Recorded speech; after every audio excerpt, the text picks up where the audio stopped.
This conference will now be recorded. All right, we'll go ahead and get started. We're going to talk about lots, farms, and multifamily, which are the things that we don't do on a daily basis, and we've never had this class before. So if you have questions, please interrupt me. Again, because this is the first time I've done it. So if you have questions, let me know.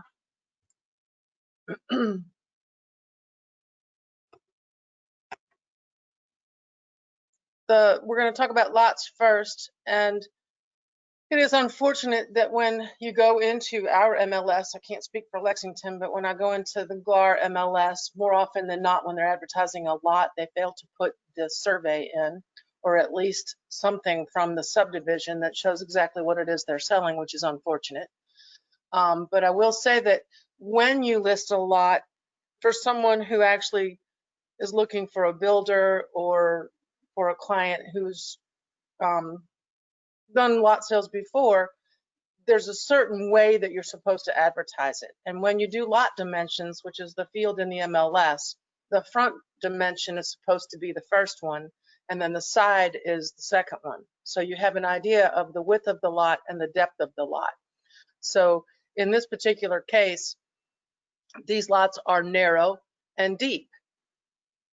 So if you don't have the lot dimensions in the MLS, you don't know exactly what kind of house is going to fit on the lot. So as a time saver, if you're going to list a lot, it would be very helpful to do the lot dimensions, the width times the depth. This, for example, is going to be an awkward lot to build on because of the shape of it and the corner, and the developer may dictate which way the house faces on this particular lot. So that would be something that you would want to ask. The vacant land disclosure in the Flex MLS here in Louisville is not required for lot sales. However, the state of Kentucky has a law that says you're supposed to disclose what you know about the property that you own. So I would highly recommend that if you are going to represent a seller with the sale of a farm or a vacant lot, that you use the vacant land disclosure. And it's going to ask all kinds of very interesting questions, some of which the seller may not even know, and some of which you may not even know. Most of them are not going to know about encroachments or boundary lines specifically, even if they have a survey of the property. I will often tell a seller, if you don't know exactly where the pins are on the property, you can't physically walk out and show me where the pin is in the corner of the lot, then you're going to check no that you don't know or unknown. Because unless you specifically know where the pin is, and that goes on residential real estate as well, just a house, if they can't truly identify the legal pin in the corner of their lot, I would never take on the liability of saying, yes, I know the property lines. So that is one of the questions that is asked on 4, talking about the survey. Whether or not the property is an earthquake zone, short of calling your insurance agent, I'm not sure you're going to know the answer to that one either, although I know that there is a fault that goes through the state of Kentucky. But for example, I've just pulled it up to show you there are going to be some questions in here, and they're going to ask you for answers, and that's why unknown is a great box to check. If you don't know, you don't know. But if you fail to present this disclosure, it can be construed that you might be hiding something. So I'm all about disclosure and full disclosure, which by law you're supposed to do with the sale of a piece of property. This is a big one. C, I think, is a really important question to ask, especially if you're going to fill this out for farmland. More often than not, any farm that I have ever sold has some sort of a dump on it. Oftentimes, and Kentucky's full of sinkholes, they will pick a specific sinkhole because basically it swallows the junk over time. So question number 3, I think, is really imperative, that you are questioning the seller, because the last thing you want is for the buyer to walk the property after it's under contract and find this buried debris.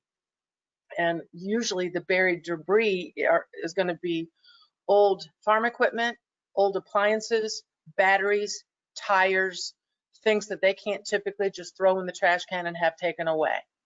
So that's what's going to be here. That's going to be construed as hazardous waste. So this is a question I think that is imperative that you're asking the seller if they are aware of any buried debris or waste dumps on the property. Perk test under D. The perk test is going to be what the county health department requires so that they can tell the owner where they can put the septic system. And this is something the general public fails to understand. The general public can't say, oh, that would be the perfect spot for my house. They don't get to dictate where the house is going to be put. The health department's going to dictate where the septic system is going to be allowed, and that will dictate where the house can sit.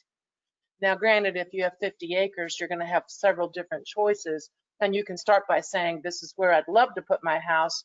What kind of septic system will go with this particular spot? And that's legit. But for example, I have one that's a half an acre in Oldham County. There are no sewers in the neighborhood.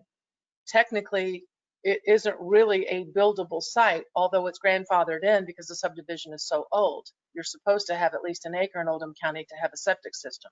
So the health department is very specific with the type of septic system that can be placed on that property and where it can be placed on that property. So have any percolation test been performed is really important, because if you have that diagram, it's very helpful to the buyer of the property to know where the specific spot is to put the house. And then it's going to ask all kinds of questions with regards to utilities. And this can be a major no-no for a realtor. If you don't have this document signed by the seller and you merely put on the MLS that yes, you have gas, yes, you have electric, yes, you have water and sewer, now it's your liability because you're the one that put that information on the MLS, even though the seller told you. But if you have not gone to the trouble to verify this information and you say that there's a gas at the street and there's not, you're setting yourself up to get sued. So I go back to, I really think that this seller disclosure needs to be executed by the seller. And if you feel like you need to verify the information because they're not sure, make every effort to verify that. And anything you can do in writing would be very helpful. But I've seen too often where somebody will buy a specific piece of property, split it into 2 or 3 lots, say that all the utilities are there when in fact they're not. They're at the first corner of the property, but it doesn't go beyond that into the 2 parcels that they've peeled off. So you have to be very careful with how you're presenting this. Other matters, whether or not there's a homeowners association, if there are any dues, who pays for the road maintenance, all of this is very important information. And then it asks, is there anything else that can adversely affect the desirability or the value of this property? Threats of zoning changes, etc. And then it says, the undersigned seller represents that the information set forth in this disclosure statement is accurate and complete. Now the liability is falling on them rather than on you, because you have this document that they have signed that says this. Even though they're signing a listing agreement that says the information is true, this is an insurance policy for you. All right, so I go back to MLS in Louisville does not require it on vacant land like they do on residential real estate. But I, as your broker, think this is hugely important to protect you. All right, and this is a state form. This is not a Louisville form. All right, so in Flex MLS, there is a different input form for land, a different input form for multifamily. So we're going to talk about that. Make sure that if you are listing a lot, you are not using just the packet that you grab and go in all the file folders in our offices. You need to grab just the 2-page listing contract and then the pages specifically for land and lots. And there's a file folder in every office that has those in there. Disclosure, again, I would highly suggest you're checking yes on that. That's why that's circled up there. And then whether or not it's a dedicated road and what the zoning is going to be very important. If you are buying a piece of property and it is on like South Park Road in the south part of the city, and somebody thinks that they're going to build a warehouse on it, you better check the zoning, because you can only build certain things, obviously, on certain types of zoning. And people just tend to think, well, I'm looking around and I can see all of these buildings, so surely I can do that on this parcel. Well, the zoning lines may stop right on that property line, and it could fall into being a residential property surrounded by commercial, and it could cost thousands and thousands of dollars and a lot of time to switch the zoning. So making sure the zoning is accurate is imperative. If the property is in Jefferson County, you can go to the logic.org site and you click on it, and it will tell you exactly what the zoning is. If you Google zoning in any county, it's going to pop up what all of the definitions are of the various types of zoning on those lots. Whether or not there are restrictions, that's an important one to verify as well. And then, of course, if it's in the floodplain or not. And I think a lot of people will just look at it and say, well, it sits up here on this hill, so it's probably not. But they don't understand there's a creek nearby or a pond or a dam or something above it. You need to verify the floodplain on your vacant land as well. This is also on that listing agreement, and it's going to ask you the description of the lot. So you need to fill in at least one. That's a required field.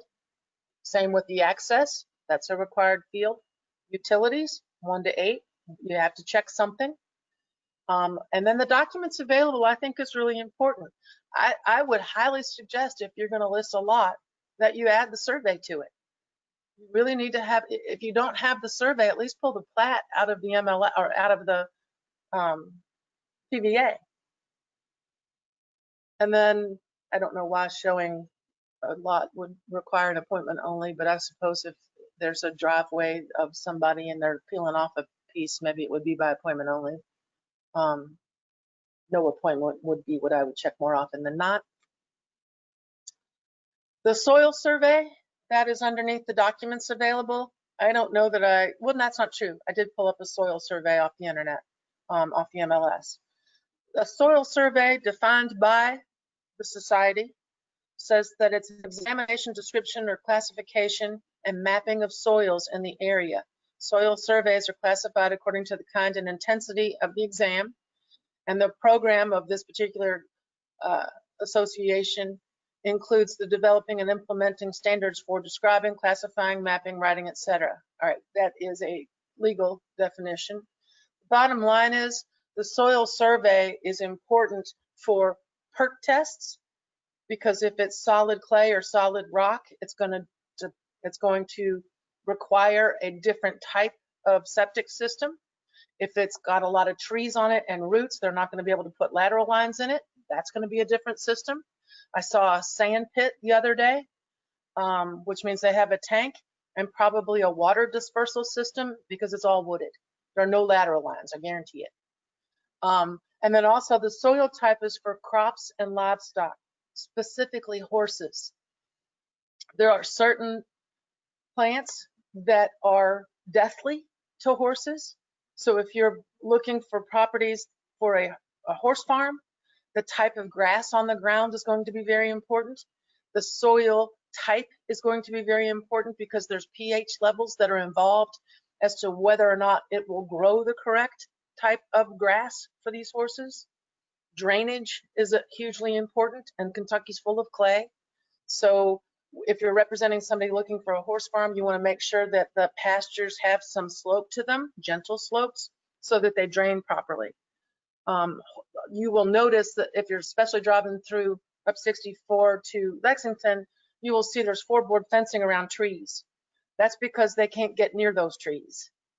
Some of the leaves that fall on particular trees can affect horses and their digestive systems. So there's all kinds of things that you need to be aware of, and that's why the soil samples are so important. Typical information in the soil survey, it's geography. There's a soil map, and they're going to be color coded, talking about the different types of soil. Aerial photographs, and then there's a table of contents, and as you can read here, it's going to talk about whether or not you can put in a basement, small commercial buildings, septic tank absorption rates, water management, and then the chemical and engineering, such as the soil depth, texture, particle size, permeability, shrink swell potential. All of these things are going to affect farmers with ground, cattle farmers, dairy farmers, horses, soybean crops, corn. Certain soils are going to be better for certain crops than others.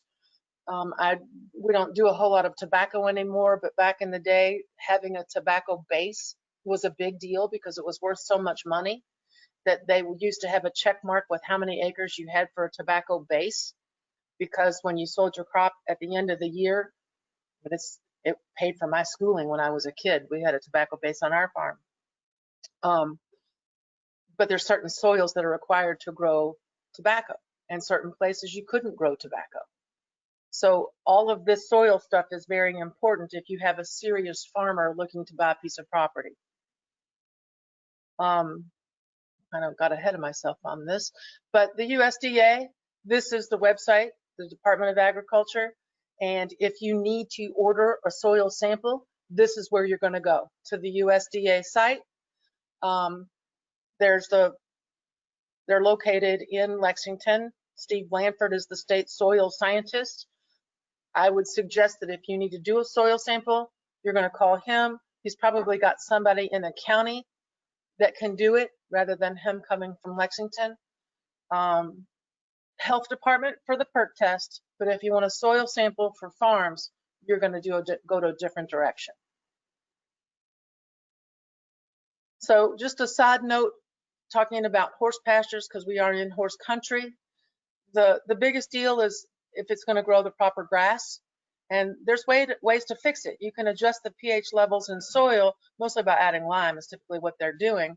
But if you're representing somebody that's buying a horse farm, it's really imperative that you are looking at the fact that it can be divided into different pastures, because you need to rotate the livestock off of the ground after they've grazed it to a certain height. They need to go to a different section. And you can read about this. I'm not going to go into a whole lot of detail here because we've got more to talk about. But there's all kinds of great information if you're going to represent somebody on a horse farm. I would highly suggest you know just enough to understand what they're talking about. I am not suggesting you become an expert in horse farms, but if you run across somebody, especially now with KV Core and all the lead sources that we're generating for you, you may very well run across somebody looking for some ground. So you need to be able to talk intelligently to these people about what it is they're looking for. So if they start talking about soil surveys, you understand where to go to get it and why it's a necessity. And also, Allison, can you hear me? Yes. Okay, another thing, I had a doctor out looking, and he had very, very highly trained horses that ran in the Derby, and he bought them. Another thing was power lines. They watch those power lines for very expensive horses as well. Yep, that's good point. Horses' hooves, it's no different than a cow. They can get hoof rot. So if you are looking at property and there's a whole lot of mud right around the entrance to the barns, that's really bad. Having the drainage around the areas where they're going in for shelter is hugely important. And that's why you want to make sure the drainage is proper around these buildings. Same with run-in sheds. The problem with the wet ground, and of course, we have a lot of clay, so it tends to hold water. The bacteria grows in that, and that's what's going to eat away at the hooves. So it's detrimental not only to horses, but to cows as well. So you need to be very careful about the lay of the land.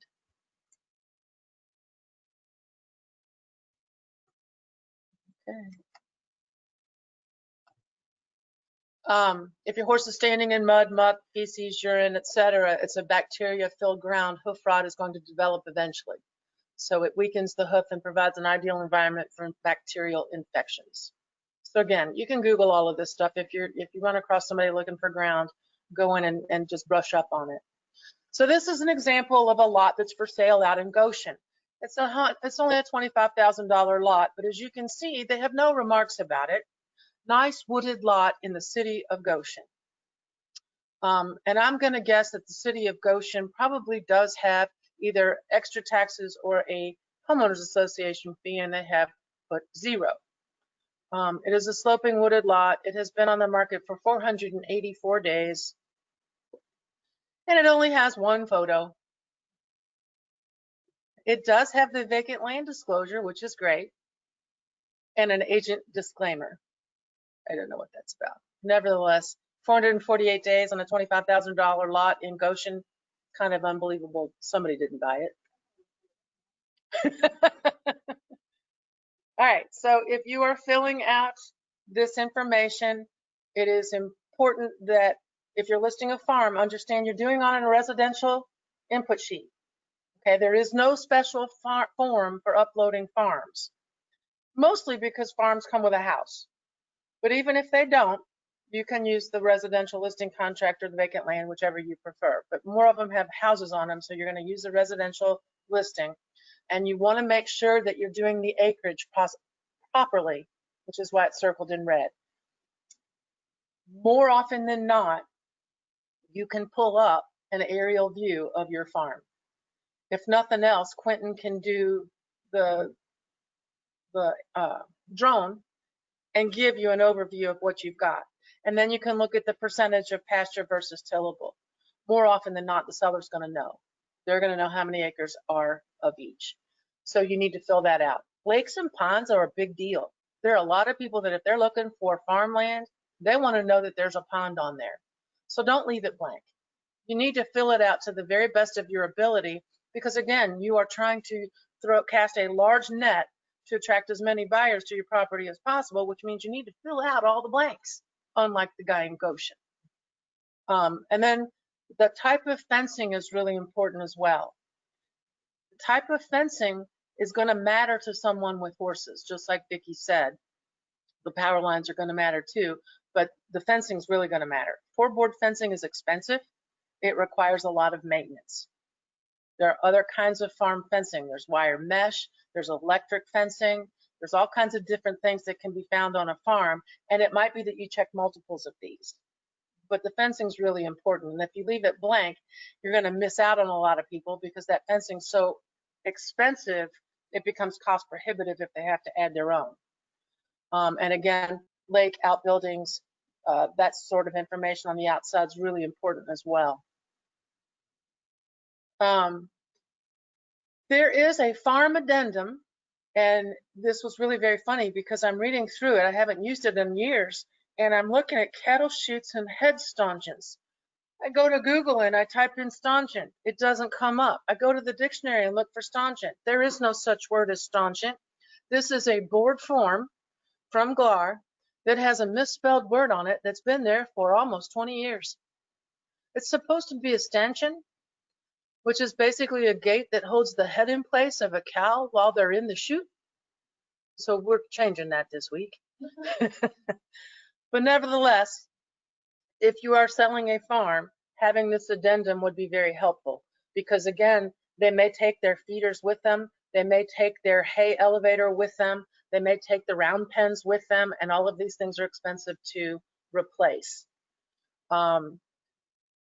If you are looking at a farm, and I did this with a person, first-time home buyer, and we were looking at property out in Shelby County, and they really liked the house, but behind the house, it used to be a dairy farm. It was not advertised as such on the MLS, but I walked back there, and there were, I don't know, huge, bigger than a football field, concrete slabs behind the house, where they had taken some of the buildings down. And then some of the other buildings next to it were still there, and you could see where the concrete troughs were, where they put the cows in and they feed them hay while they're doing their milking. To eliminate all of that concrete probably would have cost every bit of 50 grand. And these are first-time home buyers. And they were really leaning toward making an offer on this property until I mentioned to them the expense of having to get all of that to go away. Not to mention the buildings were in very bad disrepair. This is a photo of a barn. They're actually using this farm. You can see where the hay's piled up. But to replace all of this roofing and to keep the siding painted, we used to use creosote, which is now banned. because it's cancer causing. But to keep all of this maintenance up is going to be very expensive. So if you're showing property to somebody that thinks that it's a grandeur thing to own a farm, make sure they understand the expenses involved with this, not to mention the insurance cost to insure all of these buildings. So there's way more to think about buying a large tract of ground than just, I want space to go play and no neighbors, et cetera, especially with the COVID going on. So you're going to talk about the maintenance of the fencing, because trees fall and take out the fencing and your livestock gets loose. You've got to mow it. Even if you're rotating your pastures with your horses, you still have to mow, and there's major expense in that. It's harder and harder every day to find somebody with a bat wing that's going to come over and mow for you. Keeping up with the painting, the replacement of the roofs. You get wind shears, they just lift that roof right off, and it's set over in your field, and now you got to replace the roofing. You got to get utilities to these barns. Pipes freeze, the electrical wires fall down. You're gonna have to buy equipment, and all of this stuff is really important. More often than not, farmers typically are selling their farm to downsize and get away from farming. So your opportunity to buy their tractors, buy their bush hogs, buy their bat wings, buy their plows, all of that stuff is possible. And that needs to be on a separate addendum. You are not going to get a loan on a farm with all of the farm equipment included in that loan, unless you have a really good relationship with the Bank of Bedford or something. But nevertheless, there's way more to keep in mind with just the grand idea of owning a lot of property. When you're going into the MLS to look, you go to property subtype, and there is a listing specifically for farm. All right, so condominium, farm, or single family is going to be under your residential search. So I pulled up this particular listing, and this is an example of a horse barn. Now, I'm going to tell you that a lot of people that are serious horse people are not going to like a barn with a concrete aisle. Most horse people have some rubberized thing for their horses, because, I mean, imagine you walking on concrete every day. It's the same with horses. It's hard on their feet and on their legs. So although this looks like a very expensive, very nice horse barn, it would be interesting to know what kind of horses they had. I'm working with a lady right now that's been looking for horse farms for about 3 years, and she's very particular about the type of barn. And it's unfortunate how many times we've gone to look at horse farms, and I finally have trained her now. Please look at all the photos, because although they're calling it a horse barn, the whole darn thing is concrete, and they kept cars in it. It's not a horse barn. Also, horse barns have stalls, and they have stalls large enough for horses, not pigs. So you need to be really careful that you identify a true horse barn. This one says it has 49 acres, 3 outbuildings, including the tractor shed, a metal 56 by 60 horse barn, and a tobacco barn. There are certain farmers that are not gonna, or certain horse people that are not gonna want a metal horse building. It's gonna get hot. It needs to have that ventilation in there. Most serious horse people put their horses up at night, and as hot as it gets here, it needs to be able to breathe and be cool. So again, it goes back to, you have to really know what you're looking for and what kind of, if they're just pleasure horse people or it's serious horse people. This picture to the right is an example from the USDA of an overview of the ground, and this one is actually showing you the various paddocks all around. You can see where they're all identified with the yellow lines, and this is actually an aerial from the USDA. So you can go and get this kind of an aerial view if you're going to list a farm. And then this is just an example of something I pulled from the MLS that is showing, here are the stables over here. There's an outbuilding behind it. This is where the house and the driveway are. So you can see the lay of the land from here, and the fact that the house and the barns are fairly close together, etc. So having this online, I think, is really important. This is actually in L'Esprit, which was developed as an Arab horse community right before the crash. And your All right. pictures are about one slide behind over here. Maybe it's my computer. I don't know. Oh, weird. I don't That's know. It strange. might be my computer, but anyway. All right. All right, so these are reasons why you need to walk the property, whether it's a piece of vacant land and it's only an acre, 5 acres, 10 acres, or it's a 100-acre farm. You need to know, get an idea of where the property lines are. And I know a whole lot of people that have bought and sold farms and never had a survey. And if you go back and you do the title search and you're looking at the transfers of title year after year, sometimes the acreages will change by a few. The dimensions of the lot lines may change, and that's because back in the day, the lot lines were described as the old oak tree and the fence post and the giant granite rock, etc. So they weren't using pins back in the day. I actually owned a piece of property in Westport, Kentucky, where it was a 2-page description of the property, and it was fence posts and rocks and creeks and not boundaries, not numbers. So get a feel for the property line, see if the fencing is in decent condition, what kind of fencing it is, how the ground lays, whether you have enough pasture versus timberland, whether or not you're seeing sinkholes. So you can't walk just the perimeter of the ground. You're going to have to zigzag. And especially if you see clumps of trees in the middle of your field, that's a red flag. Go and see why those trees are there. More often than not, that's where your dump is going to be. It might be a small cemetery. It could be a sinkhole, but you want to look at those little clumps of trees. Dilapidated buildings, because again, you don't know what's underneath that fallen building. It could be full of tires, which is going to be considered hazardous material. Junked cars are very common. Old farm equipment is very common. And of course, as it rusts and disintegrates into the ground, now you've got contamination in the soil, which is not going to be good.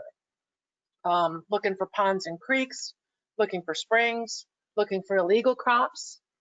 And I'm assuming you all can identify a marijuana plant. The last thing you want to do is buy someone else's farm and go to jail. And it isn't because the seller planted that crop, somebody else did. So you got to be very careful about that.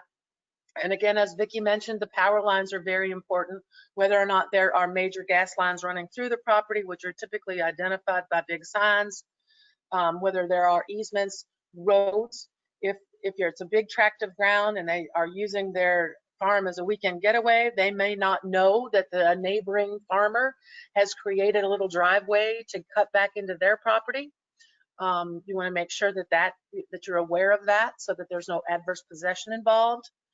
You typically want to do this before you buy the property, but in this market, if it's a really cool piece of property and it's going to go quickly, get it under contract and reserve plenty of time to go walk the property and reserve the right to request these issues be addressed. All right, so if you have any questions, don't hesitate to reach out.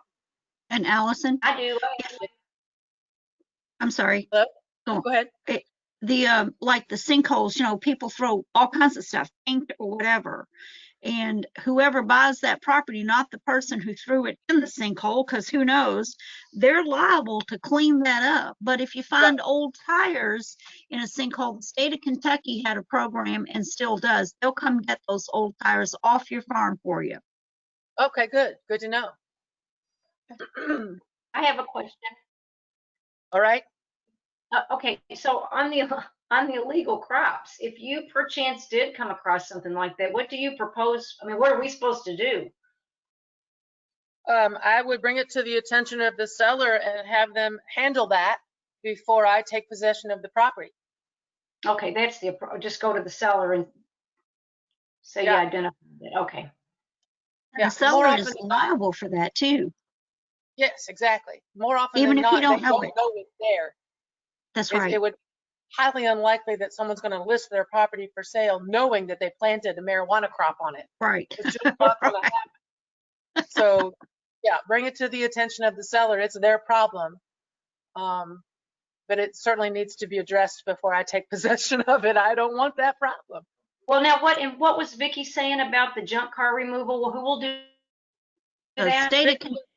Vicki said in Kentucky, they will come and take your tires away for you. They will come remove them. Oh, well, that's what I keep missing. The state of Kentucky, who do you call, Vicki? The Uh, Department of Agriculture? environmental services, and they will come and get the old tires. They will not come and get old trash cans or, you know, old tractors or anything like that. Right. But tires They and will get your cars, tires. And if there's a bunch of junk, and every once in a while, the state of Kentucky, and it used to be more popular, but they still do it. They fly those helicopters over farms, you know, they're flying. And if Right. they find a sinkhole, you are liable, the property owner. And if you bought that property and didn't know a sinkhole was full, and they send you, the owner, you can pay thousands and thousands of dollars. And once the environmental services get involved, you'll be thankful they don't take the farm. You've got to clean it up at your own cost. And okay, that, yeah, that's the problem. That's why it's Right so there. imperative that you are looking for this trash, That's right. because the EPA is worried about the hazardous materials disintegrating into the ground and washing off into our streams and rivers and That's eventually the right. ocean. So okay, That's right. one more time, what is that contact thing? I'm writing it down. Oh, I don't have it with me, but I'll try to get it today for you.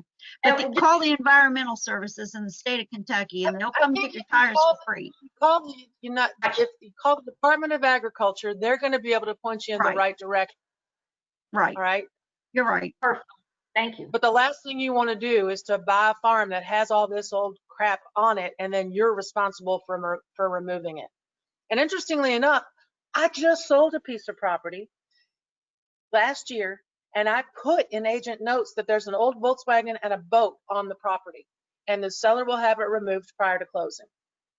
The buyer bought it and said, "Don't worry about it, I'll take care of it," which was a huge deal Yeah, because they didn't have to pay to remove all this stuff. that's But right. I put it out there. I knew it was there. Mhm. I asked the sellers about Mhm. all this stuff, and the buyers bought it anyway. Okay, alleviate the liability. But if you are not doing that and you're representing your buyer, and like Vicki says, somebody identifies that and then the EPA gets involved, they're coming after you as the listing agent or the selling agent because you didn't tell them. That's why it's so important you understand what you've got on that piece of property, whether you're representing the buyer or the seller. All right, mortgage companies typically do not finance land. I don't know of a mortgage company that will, but I didn't say none will. Lot financing for building homes. Sometimes the builder wants that lot because now it's collateral. They'll put their name on that piece of ground and then build their house on the lot for that buyer to ensure the buyer actually buys the house. Because the last thing you want to do is build a house on somebody else's lot and then they have a breakdown and the buyer doesn't close on the house, but they own the lot. So that is not a surprising thing to have the builder take the deed or the title to the property until the house is complete, and then he sells the land and the house back to that buyer. All right. That So, happens with land packages where people are going to buy a lot, and the uh, manufactured home company. That right, happens a whole lot up here. right. Sometimes a builder will go ahead and build on the lot, but they may have a certain document that's required, but the buyer or the owner of the property who's going to build it with this builder, they're going to sign some document so that he doesn't get hurt, that they actually do close. A lot of times you can go to the bank and borrow enough money to buy the lot and finance the house. Therefore, that's all a package deal. So there's lots of different ways to do it. More often than not, if you're buying a piece of ground and you're not going to build on it for a couple of years, a local bank will lend on that. Oftentimes there's a limitation on how long they'll allow that loan to sit before you actually build on the property. So it's going to be different for every borrower, different in every county, different depending on the price of the ground and which bank they go to. Is Bank of Milton still around, or did they go to Cub, or was it Bank of Bedford? Somebody merged with Stockyards. You know, Vicki? Vicki's gone. All right. There was Bank of Milton. There's a Bank of Carrollton, Bank of Bedford, Cub Bank in Shelby County. Stockyards might lend on lots, but it needs to be a local bank, and typically a bank that works in that specific county is going to be your best bet. Multifamily. We got about 15 minutes. We're doing this all right. Multifamily. There is a separate input sheet for multifamily. You're going to use the standard 2-page listing contract, but you need to go pull from the file folder the pages that reflect a multifamily. And the top of it is pretty much identical to residential. But once you get into this, it's going to start talking about how many units are in the building, how many furnaces are in the building, and that's really important because that's going to identify whether it's separately metered or not typically. The terms of the leases, how many water heaters, whether or not it's separately metered, and if it is not checked either way, I don't think it can be listed. It's got to be a yes or a no. That's why that asterisk is there. If it's a no, it's not separately metered, that is a huge red flag that you better go to the PVA and pull it up and make sure that the classification on the PVA says it's a multifamily, a duplex, a triplex, or an apartment building. Because if it says single family residence and that is checked no on separate meters, but it's being sold as a multifamily, you aren't going to get a loan on it. It ain't going to happen. The PVA will dictate what kind of property it is, and it better be a multifamily, duplex, triplex, etc., if that's the way it's being sold. If you have a listing and they have been renting it out like a duplex, but it's actually a single family residence, you need to have a very serious conversation with them. You're asking them if it's grandfathered, because if it is, they're going to have something in writing that says, yes, we have a conditional use permit. It is truly a duplex or a triplex. But if they don't have that, now they have a single family residence with an in-law suite or a nanny suite. It is not going to be sold as a duplex. You're not going to get financing on it. Security deposit. That's a big one. I bring this up because these are the things that you need to be very mindful of if you're going to write an offer on a multifamily property. Unfortunately, the purchase contract in the Louisville market merely states that this information is going to be transferred at closing, but I want to see all of this prior to closing. I need to review all of these leases. I need the applications from each of these tenants so that I know who they are, have their social security number, all their contact information. Those applications are important. So it's not just the lease I need. Then I need the security deposit agreement. I need the check-in, check-out report for this because by law, you have to do a check-in on a tenant so that you identify each room, the condition of that unit, so that when they move out, you have a checklist to verify the condition when they moved in, and it needs to be in the same or better condition when they move out, normal wear and tear accepted, so that they get their deposit back. But if you buy a building and the owner never took a security deposit, and now the tenant leaves and it's trashed, you don't even have any money from a security deposit to help put it back together. If you don't have the application, you can't even go after them because you don't know how to find them. So these documents are hugely important that you get a hold of them prior to close. So you need to write in this contract that you need all of this documentation within however many days it's going to take for you to get them so that you have them in your possession. And that's difficult. Sometimes these owners of these units aren't going to give you that information until you get through the inspection process and they actually know you're going to the closing table because all of that information is very private. We're talking social security numbers. So have a conversation with the listing agent. Make sure that the owner of the property actually has the security deposit agreements, the lease agreements, the applications, and that they are willing to give you all of that prior to closing. The last thing you want is to close and the seller says, oh, I forgot to bring it. I'll get it to you.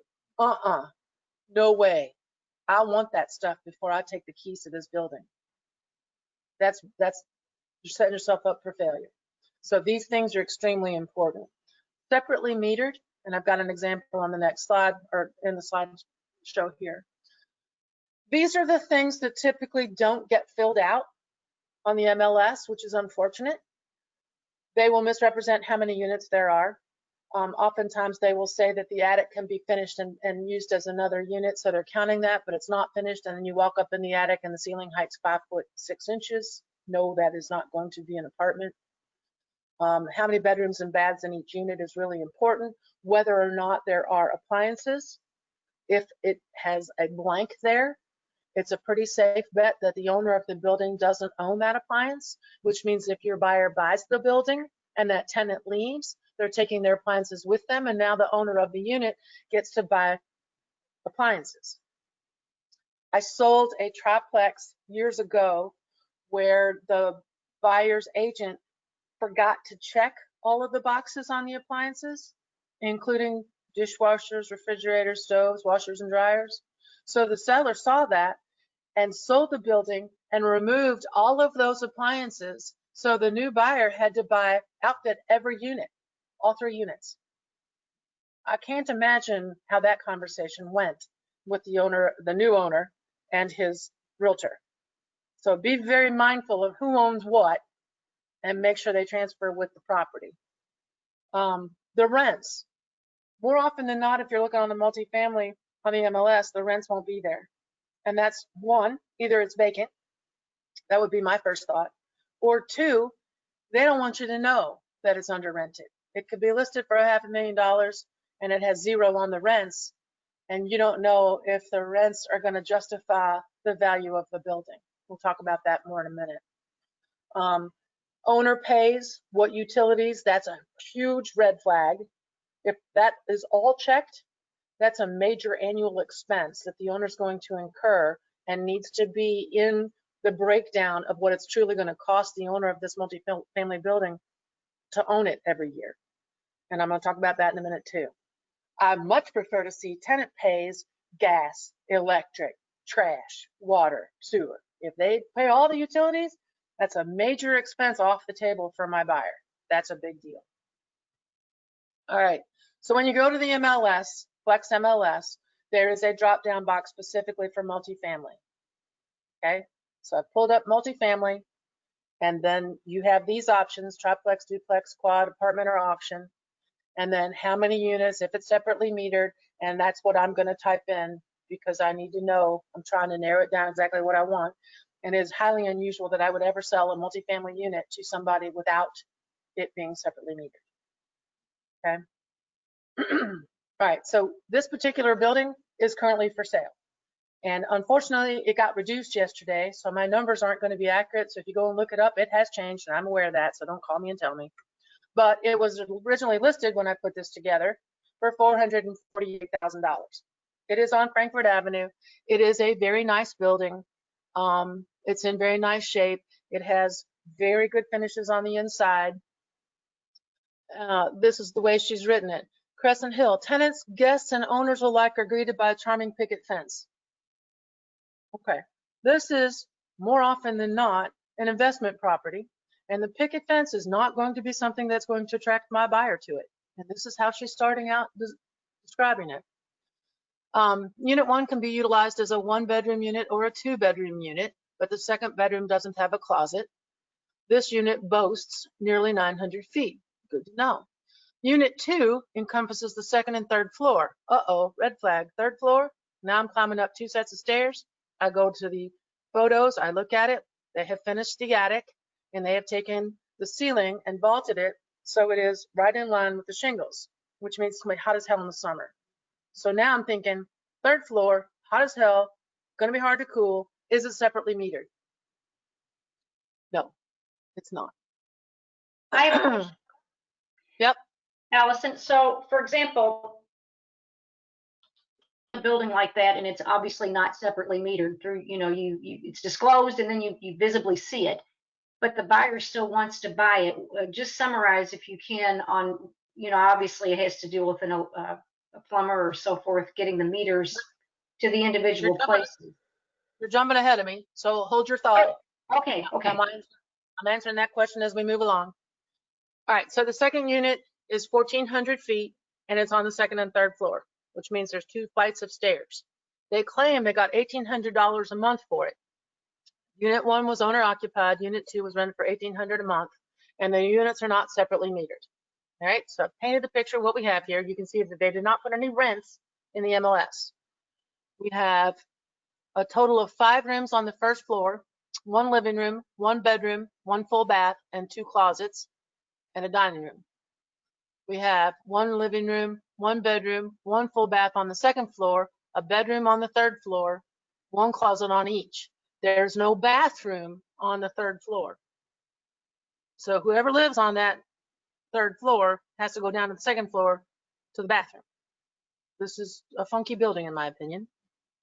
Evidence since I just reduced it yesterday. So here's another one. This is on South 3rd Street, and there are a lot of apartments that have been converted from these old mansions and are now apartment buildings. It's a big building. It's 4,900 square feet for $475,000.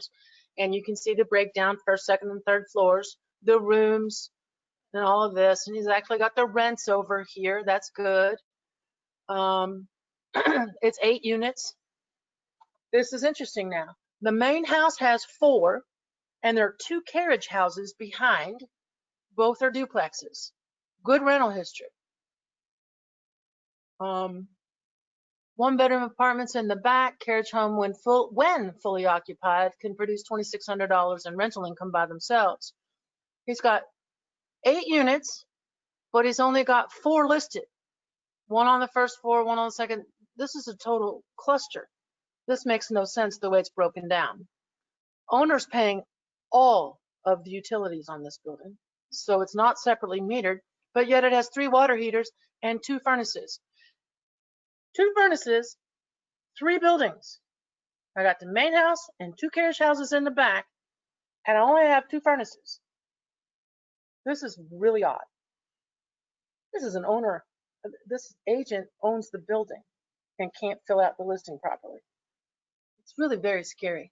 So the point of me putting these 2 in here is to show you how difficult it is if somebody wants to look at multifamily.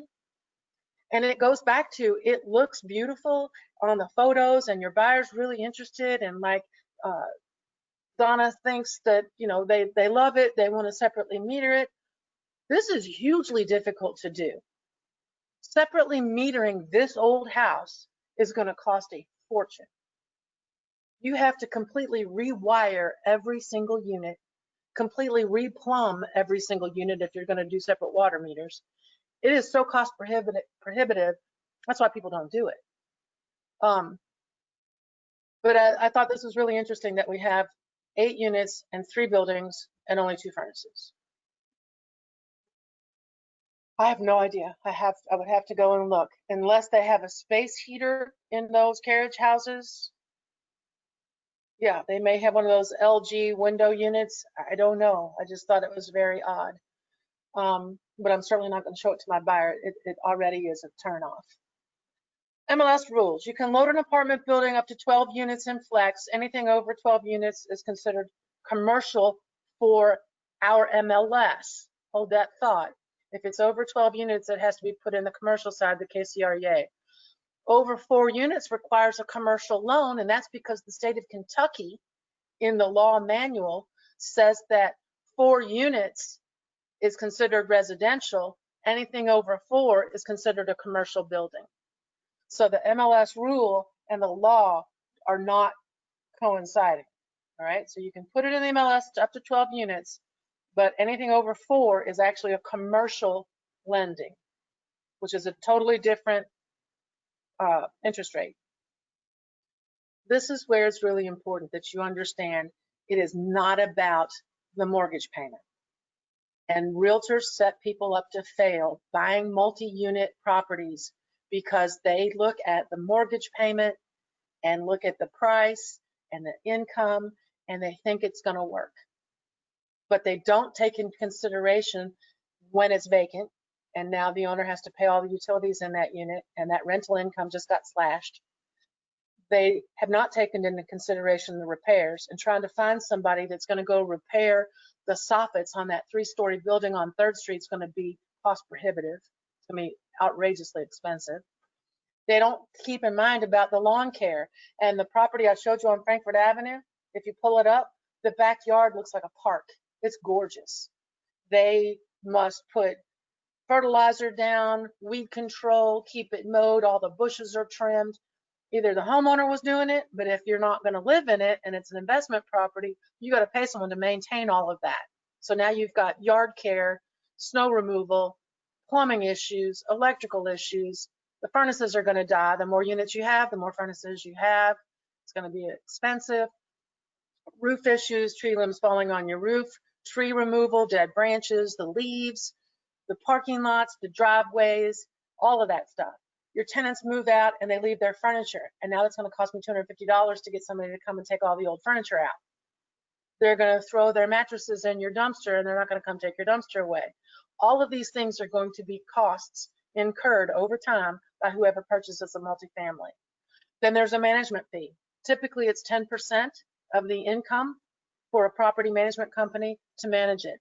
They take the half of the first month's rent, and then they upcharge on every repair invoice that they send to that owner. So they're not taking into consideration the maintenance costs of whoever's going to manage it. And then taxes and insurance are typically built into your mortgage payment, and then you're going to pay an accountant. You got to pay an accountant to manage all of this for the IRS. So, for example, if we looked at the house that was $448,000, I had Shane pull this up. Total monthly payment is only $1,752 on a $448,000 unit. That sounds great. My total payment, including taxes and interest, is only $2,350. If I give $800 or $900 for that first floor unit, and they said they were renting it for $1,800 in the second floor unit, that's $2,700 if it's rented. That more than covers the $2,348 monthly expense I'm paying on my mortgage. But what I'm not taking into consideration is it's not separately metered, so I'm paying the utilities, and I'm going to guesstimate that it's roughly $500 a month, including the water and the LG&E, because if the toilet runs, they don't tell you. If it's a dripping faucet, your tenant doesn't tell you. Your water bill could be $350 a month. Lawn care, $250 a month. I think that's legit. Repairs, because things break, especially in older houses. It was built in 1900, and the one down on Old Louisville on 3rd Street, it's going to have issues. It's an old building. The management fee, if it's $2,700 a month, 10% of that's $270, and then the mortgage was $2,348. So my total monthly cost to own that building is $3,568, but I'm only bringing in $2,700. Would you sell your buyer that building? There you have it. That's the stuff that people tend to forget. And I will tell you this, more often than not, your buyer goes, I'm going to manage it myself. Well, I'm here to tell you that I started Kalen Property Management Company about 15 years ago after I sold a handful of buildings to people that thought they were going to self-manage them now. Now I have about 25 properties I manage for those people because it is not easy being a property manager. And the last thing you want to do is have your tenants calling you the owner. That's ugly. Yeah, at least call me, and I'm the third party keeping them out of the owner's hair, because the owners of the property have their own lives to live, and they don't need a tenant knocking on their door yelling and screaming at midnight because the shower faucet fell off. So to borrow money on an owner-occupied unit, you can only do an owner-occupied unit with 2 units is 15% down. That's the requirement. 3 to 4 units requires 25% down. So you're going to have some skin in the game to buy a multifamily unit. If you're not going to live in it, it requires 25% down, and that's from a mortgage company. If you have a good relationship with Republic Bank or somebody local, Stockyards, you might be able to do a little bit better than that. If you own a couple of other rental properties, you might do a little better than that. But this is from a mortgage perspective, mortgage company perspective. Keep in mind the closing costs are going to be more, the interest rate is going to be more, the appraisal is going to be more because there's multiple units that they have to appraise, and they are going to compare it on income producing properties. So it's a different type of appraisal. It's not just dollar per square foot, and a lot of realtors totally forget that. They're looking at it thinking, to buy a building on Frankfurt Avenue for $448,000 sounds like a great deal. The square footage, if they're used to selling single family residences, that seems normal. But if you look at it from the income approach, those numbers don't hunt. And an appraiser is going to use the income approach, not the dollar per square foot of the sticks and mortar. All right. Oh, that's an important comment. The lender may increase the rate if they've never owned an investment property before. Because again, if the income isn't coming in on a steady stream because the guy is managing himself, and he travels, he's a traveling salesman, and he can't show his property as often, so it sits vacant for a few months. He gets behind in his mortgage payment. They're going to build in a safety net because they want to ensure they're going to get their money. It is really important that you understand the law in the state of Kentucky with regards to disclosure, which is why I put it in here. Almost every homeowner knows about flaws in their property, and you may be required to disclose. You, as a licensed realtor, have an obligation to disclose what you know, even if the seller says you're not supposed to say anything. You have an obligation to disclose a defect that you are made aware of. You do not have an obligation to disclose what you don't know, but if you walk into the building and you see something, you have an obligation to disclose, which goes back to you need to make sure the seller is executing that seller disclosure and you're using it on multifamily units up to 4 units because the law considers that a residential building. Okay, 5 or more is going to become commercial, and I don't do commercial. I'm not going to comment on the required disclosures on that, but I'm saying a 4-plex or under, you need to have that disclosure. It's required by law. Failure to disclose certain defects can result in lawsuits, obviously canceled sales, and financial liability because they can come after you to make it right. Commercial transaction means a transaction other than the sale of a single family resident, and that is a multifamily property containing 4 units or less. And that's out of the law book. So this form applies to residential real estate sales and purchases. So anything 4 units or less, you've got to use this form. Almost on time. Comments, questions? Anybody still out there in the virtual world? Oh yeah, hi guys.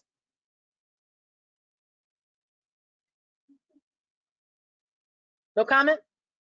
Good meeting. Thank you all very much for joining Good in. information. Thanks. Thank you See you all. later. Have a good weekend. Thank you.